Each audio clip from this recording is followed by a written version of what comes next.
ગાંધીનગરમાં મોટી માત્રામાં ઝડપાયો છે શંકાસ્પદ ઘી અને બટરનો જથ્થો। રાજ્યના ફૂડ એન્ડ ડ્રગ્સ વિભાગ દ્વારા આ કાર્યવાહી કરવામાં આવી। 24 લાખની કિંમતના ઘી અને બટરનો જથ્થો જપ્ત કરાયો છે। ભિલોડાની અસાલ જીઆઈડીસીમાં બાપાશ્રી નામની પેઢીમાં તપાસ કરવામાં આવી હતી। 3400 કિલો ઘી અને 397 કિલો બટરનો જથ્થો જપ્ત કરી લેવાયો છે।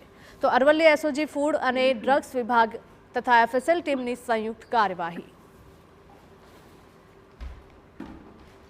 તો અવારનવાર રાજ્યમાંથી નકલી ખાદ્ય પદાર્થોના જથ્થા પકડાવાની ઘટનાઓ સામે આવતી હોય છે, ત્યારે ફરી એક વખત ગાંધીનગરથી આવી ઘટના સામે આવે છે। મોટી માત્રામાં શંકાસ્પદ ઘી અને બટરનો જથ્થો જપ્ત।